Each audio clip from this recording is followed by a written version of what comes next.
Assalamualaikum warahmatullahi wabarakatuh. Saya Bintan Jaya Mahendra. Di sini saya akan menjelaskan tentang apa itu informatika sosial.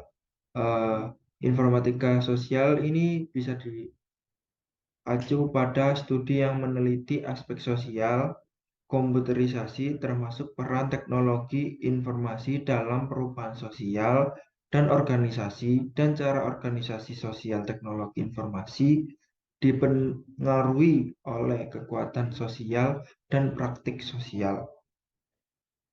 IS ini melingkupi bidang sosial komputasi, analisis sosial komputasi, studi computer mediated communication atau CMC, kebijakan informasi, komputer dan masyarakat, informatika organisasi, informatika interpretatif, dan sebagainya.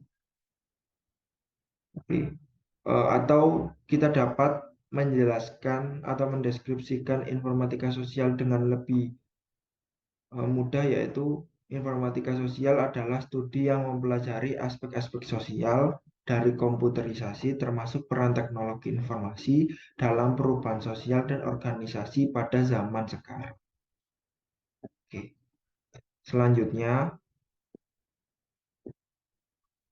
evolusi sosial informatics. Pada zaman sekarang, penggunaan medsos tidak terbatas pada kaum remaja saja, namun seluruh kalangan baik muda, tua, ataupun lanjut usia pun juga sudah menggunakan sosial media pada saat ini. Nah, penggunaan media sosial pada zaman ini sangat banyak dan sangat aktif dan kini sudah menyentuh hampir 72% secara global penggunaan internet aktif. Kebanyakan penggunaan aktif internet ini didominasi oleh kaum muda dari kisaran antara 18 tahun hingga 29 tahun yang tahun rentan tahun tersebut adalah tahun-tahun produktif seseorang. Oke. Dengan data tersebut kita bisa mengetahui bahwa pada zaman ini orang-orang kebanyakan menggunakan sosmed dengan sering dan intens untuk mencari, mengulik, dan menelusuri informasi yang terupdate saat ini. Berikut adalah pertumbuhan penggunaan sosmed yang bisa dilihat dari grafik dari tahun ke tahun. Nah, kita bisa lihat dari Januari 2012 hingga Januari 2022 perkembangannya sangat intens dan sangat signifikan, yaitu dari 16% hingga 10%, dari 1482 hingga 4623. Hal ini bisa disimpulkan kalau perkembangan sosial media pada zaman sekarang sangat pesat. Oke, selanjutnya contoh dampak dari perkembangan informatika sosial. Perkembangan informatika sosial ini memiliki dampak yang signifikan pada segala teknologi zaman sekarang. Contohnya yaitu kita dapat sering menjumpai dan bahkan kita sering menggunakan yaitu komunikasi jarak jauh menggunakan Zoom, WhatsApp maupun video call lain. Nah, dengan hal tersebut kita dapat berkomunikasi dengan lancar tanpa halangan, tanpa terkendala tempat dan jarak, bahkan waktu. Dengan perkembangan tersebut memudahkan seseorang untuk berkomunikasi dengan orang lain dengan jarak yang sangat jauh di luar bahkan antar negara. Oke. Dengan semakin mudahnya melakukan komunikasi, maka hubungan pun menjadi terjaga semakin baik dan ini menjadikan peluang kita untuk uh, memiliki hubungan yang baik dengan sesama individu atau kelompok lain. Sekian, terima kasih. Selamat malam. Jadi saya Hafiz Nohul Rahman akan melanjutkan materi Social Informatics bagian kedua yang berjudulkan Digital Consumers. Yang pertama adalah pengenalan sosial media marketing. Sudah kita ketahui bahwa sosial media merupakan hal yang sekarang menjadi umum dan dipakai dari semua kalangan masyarakat. Yang awalnya dipakai untuk bertukar informasi, sekarang merambah ke transaksi atau jual beli, bisa dikatakan seperti itu. Nah, transaksi jual beli ini biasanya melewati e-commerce atau media pengiklanan juga yang terdapat di sosial media, di mana dulunya tidak ada, di mana dulu identik transaksi itu harus melihat barangnya secara tradisional atau bertemu dengan penjualnya. Nah, perubahan yang terjadi dalam teknologi komunikasi ini secara luas mempengaruhi digital natives menerima atau menyebarkan informasinya. Nah, siapa sih digital natives ini? Yaitu Gen Y atau milenial bisa disebut adalah individu yang lahir antara tahun 1978 hingga 1994. Mereka melek teknologi dan lebih terlibat dalam aktivitas online seperti pesan teks, jejaring sosial, dan lainnya.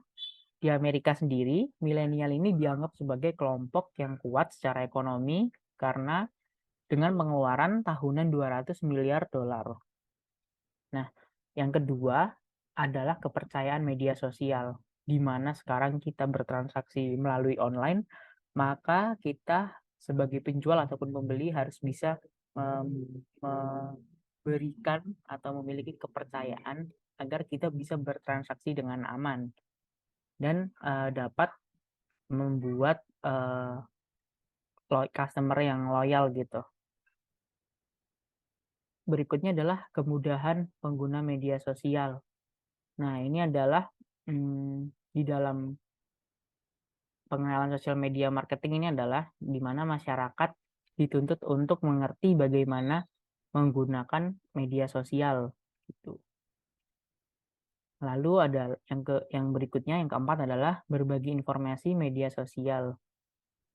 Berbagi informasi dapat diartikan sebagai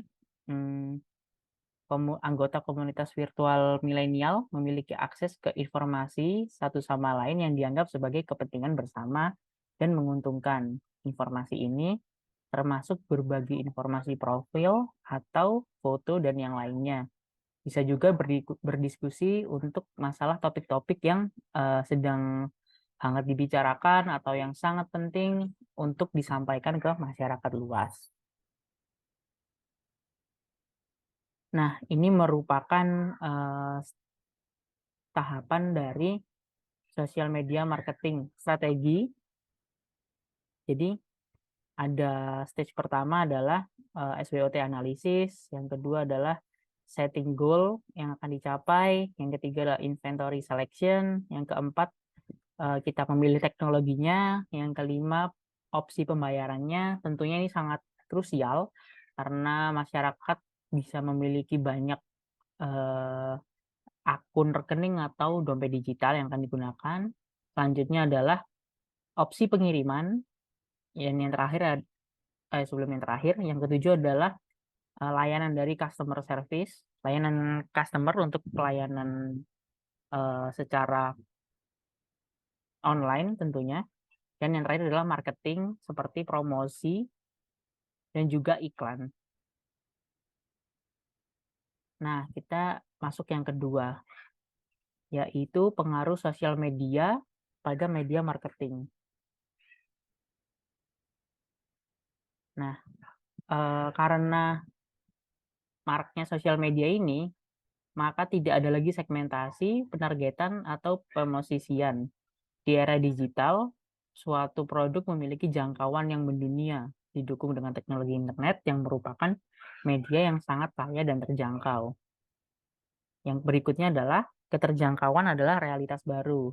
Jadi produsen dapat memasarkan dan menawarkan produk dan jasa secara global Berikutnya yang ketiga adalah kecanduan media sosial. Kecanduan media sosial mengacu pada keadaan pikiran di mana orang-orang merasakan dorongan konstan untuk melacak keberadaan media sosial mereka. Jadi karena di era sosial media sekarang orang-orang jadi sulit melepaskan diri dari sosial media karena telah menjadi makanan sehari-hari. Berikutnya adalah pertumbuhan komunitas virtual, yaitu adalah jaringan sosial individu yang berinteraksi melalui media sosial tertentu tentang topik yang menjadi minat bersama, berpotensi melintasi sosial informatik sebatas-batas geografis. Terus kita juga bisa membuat saluran sendiri. Individu memiliki kemampuan untuk membuat saluran media mereka sendiri daripada bergantung pada cara media tradisional seperti surat kabar, televisi, radio untuk menyampaikan pesan. Maka dari itu, di era sekarang timbul pekerjaan yang sedang ramai digandrungi anak muda, yaitu influencer, karena mereka suka berbagi tips dan yang lainnya hingga memiliki basis penonton mereka sendiri gitu. Dan biasanya individu ini lebih bisa dipercaya daripada media seperti televisi dan atau yang lainnya gitu. Selanjutnya adalah pengguna sebagai produser dan promotor, dan yang terakhir adalah bangkitnya penyimpangan media. Yang ketiga, ada evolusi dan perubahan pada sosial media marketing. Nah, sifat komunikasi pemasaran kan sudah berubah dengan perkembangan sistem media yang baru, yang terus berkembang dalam ruang lingkup dan sangatlah kompleks. Teknologi Web 2.0, khususnya media sosial, telah menambahkan elemen interaktivitas waktu nyata atau real time, menghilangkan batasan waktu dan geografi tradisional. Konsekuensi paling besar dari media sosial adalah pergeseran kekuasaan dari institusi yang tadinya terpusat mungkin di media tradisional seperti televisi menjadi ke individu. Media sosial memberi pengguna suara sebuah platform terbuka di mana mereka dapat terhubung, berkolaborasi, dan membuat konten bersama untuk diri mereka sendiri dan orang lain. Konten buatan pengguna dianggap lebih dapat dipercaya dan terbukti memiliki pengaruh yang lebih besar daripada perilaku konsumen dan keputusan pembelian. Nah, yang keempat adalah mendirikan komunitas. Organisasi memiliki kesempatan untuk menanggapi komentar secara real-time saat dunia digital lainnya mendengarkan. Inilah masa depan dunia demokrasi tertinggi yang akan mendorong kita semua ke utopia konom, di mana persaingan sempurna saat semua orang akan mengetahui atau setidaknya memiliki akses ke setiap bit informasi. Berikutnya yang kelima adalah mengubah audiens menjadi pengguna. Dengan membangun audiens di sosial media, tentunya seperti pekerjaan influencer tadi, kita dapat memanfaatkan orang-orang yang telah mengikuti kita atau basis orang-orang kita untuk di-convert menjadi pengguna atau pembeli. Jadi misalkan kita seorang pengajar teknologi atau yang lainnya, ketika kita memiliki basis, maka ada kesempatan untuk brand-brand seperti bootcamp mungkin atau alat kerja untuk yang relate dengan pekerjaan atau yang lainnya untuk masuk ke kita dan kita bisa mempromosikan hal itu tentunya dan kita bisa mendapatkan nilai ekonomi di sana seperti itu. Berikutnya adalah masa depan dari CRM sosial. Alat media sosial yang kita kenal sekarang akan terus berkembang, tapi tidak akan pernah sempurna karena akan selalu mengikuti zaman dan kebutuhan dari masyarakat. Sebuah organisasi atau individu akan selalu memiliki penilaian baik dan juga buruk dari media sosial. Nah, sekian dari saya. Terima kasih. Akan dilanjutkan rekan saya di yang ke bagian ketiga.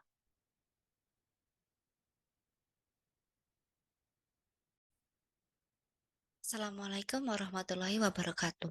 Nama saya Maurina Anggraini. Saat ini saya akan menjelaskan materi selanjutnya yaitu tentang planning sosial media marketing strategi.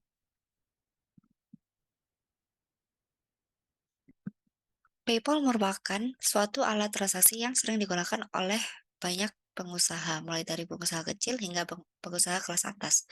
PayPal sendiri didirikan pada Desember 1998 sebagai Confinity dan diakuisisi oleh eBay pada 2002. PayPal telah menjadi salah satu pemimpin metode pembayaran online.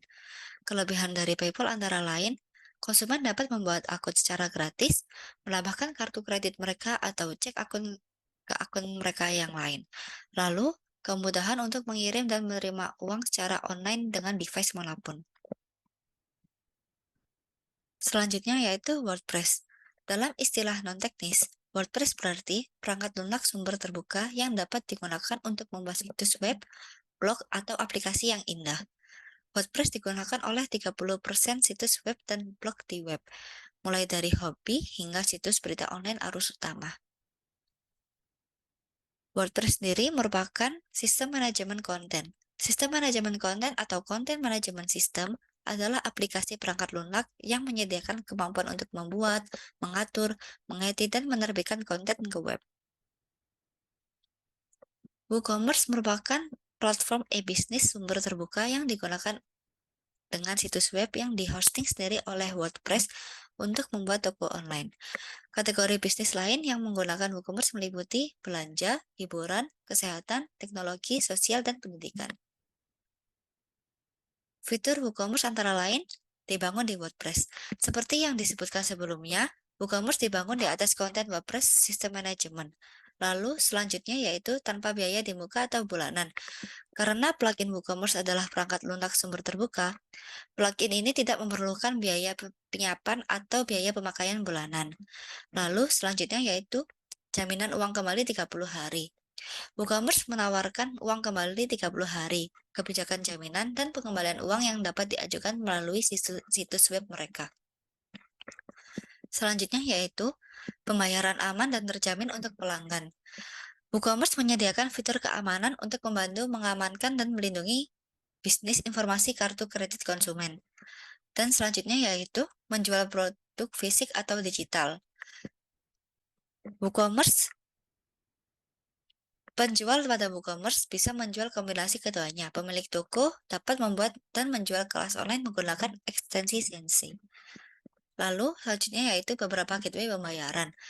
Salah satu gateway pembayaran yang digunakan di kebanyakan website yaitu PayPal.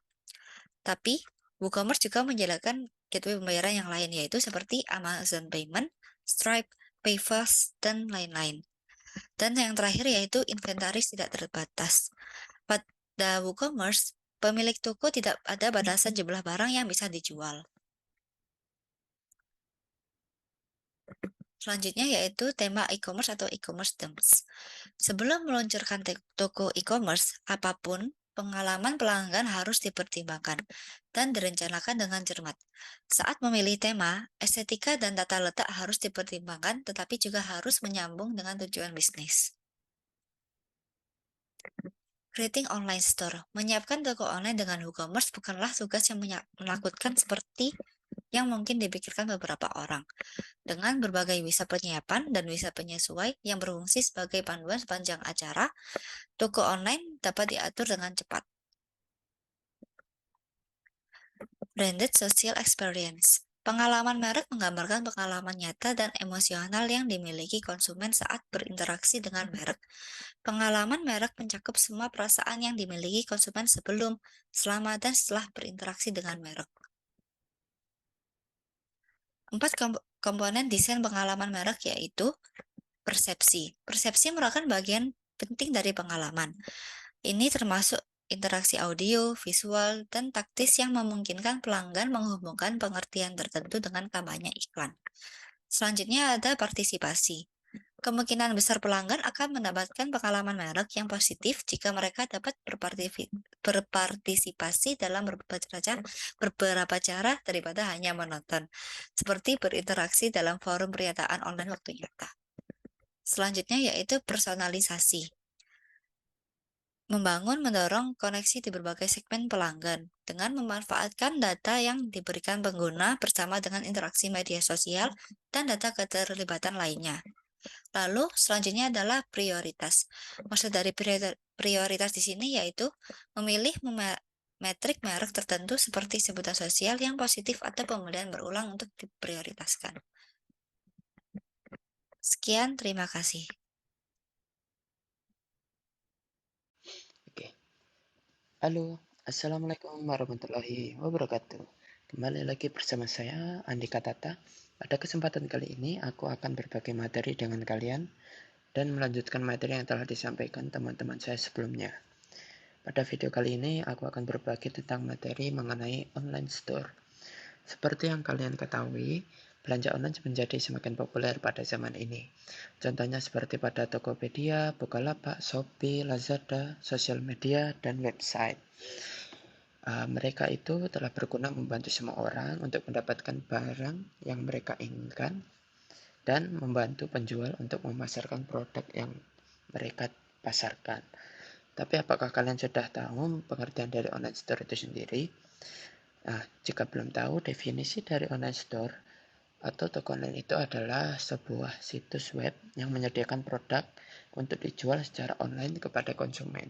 Online store biasanya memiliki fitur seperti keranjang belanja, checkout, dan pembayaran elektronik yang memungkinkan pelanggan untuk membeli produk atau jasa yang mereka inginkan dari rumah mereka. Seperti yang kalian ketahui, dengan belanja online, kita mendapatkan barang yang kita inginkan hanya melalui rebahan dan barang bisa diantar sampai depan rumah kita tanpa kita kehabisan bensin, kesulitan untuk mendapatkan toko tradisional, dan keributan membawa bahan belanjaan kita. Nah, sedangkan dari sisi penjual itu, keuntungan memiliki online store ini adalah memungkinkan penjual untuk menjangkau konsumen di seluruh dunia tanpa harus memiliki toko fisik. Selain itu, online store juga memungkinkan penjual untuk menghemat biaya operasional seperti sewa toko, listrik, dan pengeluaran lainnya yang berkaitan dengan toko fisik. Dengan online store ini, biasanya pelanggan dapat mencari katalog produk atau jasa yang lengkap dengan deskripsi, gambar, dan harga. Pelanggan dapat mencari produk atau jasa yang mereka inginkan melalui pencarian di situs web atau melalui navigasi di kategori produk tertentu. Setelah pelanggan menemukan produk atau jasa yang mereka inginkan, mereka dapat menambahkan ke keranjang belanja dan melanjutkan ke checkout untuk menyelesaikan pembayaran. Materi kedua yaitu mengenai online store with WordPress. Mungkin kalian ada yang asing mengenai WordPress ini. Singkatnya, WordPress adalah perangkat lunak open source yang dapat digunakan untuk membuat situs web, blog, atau aplikasi. Seperti ini contohnya. WordPress ini awalnya dirancang untuk blogging sebenarnya, tetapi dengan perkembangan teknologi, WordPress terus berkembang menjadi platform yang dapat digunakan untuk membangun berbagai jenis situs web, termasuk situs web bisnis, situs web pribadi, dan toko online seperti ini. Mungkin setelah ini kamu dapat mencoba WordPress sendiri dengan membuat dan tampilan tema yang kalian inginkan, kemudian juga memanfaatkan fitur plugin untuk menambahkan fungsionalitas khusus dan menyesuaikan konten visualnya.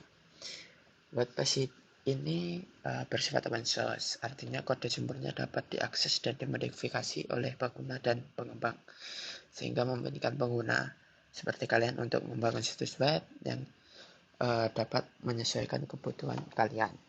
Jadi silahkan coba sendiri ya. Selanjutnya materi yang akan saya sampaikan adalah online store with WooCommerce. Jadi apa itu WooCommerce sendiri? WooCommerce adalah platform e-niaga open source yang digunakan dengan situs web yang dihosting sendiri melalui WordPress untuk membuat toko online.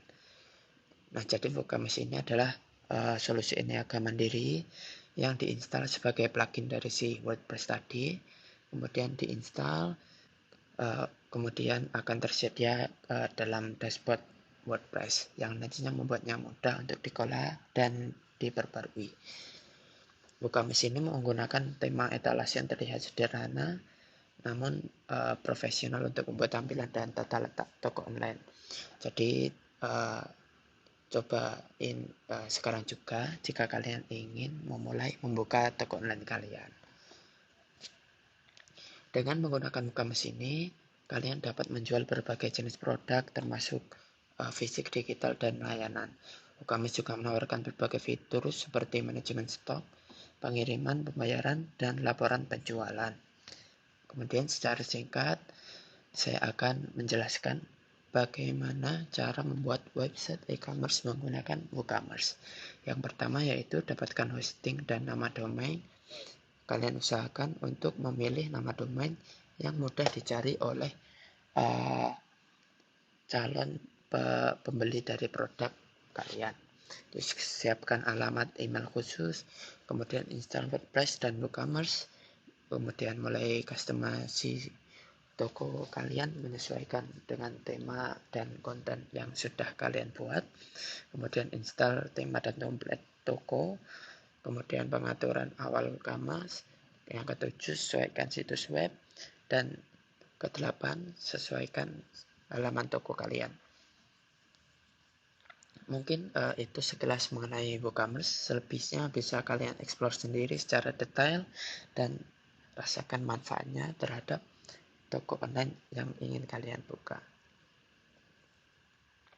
Kemudian materi yang terakhir yang ingin saya sampaikan yaitu mengenai launching online store dan testing online store.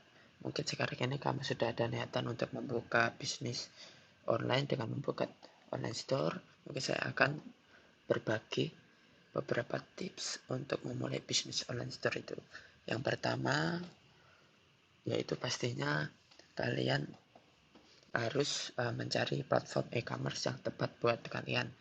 Mungkin kalian dapat memanfaatkan WordPress dan WooCommerce tadi untuk menampung semua kebutuhan bisnis kamu, mulai dari integrasi dengan pembayaran online, pengiriman, dan manajemen inventaris. Kemudian yang kedua yaitu domain dan hosting. Kamu memerlukan nama domain yang mudah diingat dan mudah diakses.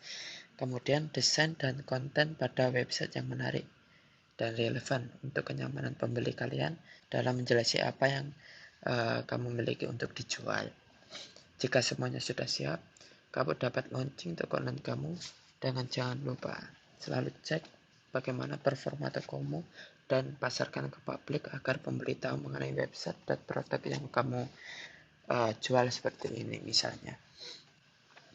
Untuk cek performa, kamu dapat memanfaatkan fitur Google Analytics, atau jika toko online-mu itu berada pada marketplace, biasanya telah mereka sediakan halaman mengenai bagaimana kondisi penjualanmu selama rentang waktu tertentu. Dan untuk melakukan pemasaran, kamu dapat memanfaatkan Google Ads, Facebook Ads, dan sebagainya. Mungkin cukup sekian dari aku dan teman-teman mengenai online store. Saya dan teman-teman akan kembali dengan materi lainnya. Semoga bermanfaat dan matur suksma semuanya. Assalamualaikum warahmatullahi wabarakatuh. Prediksi Jaya Jaya Jaya.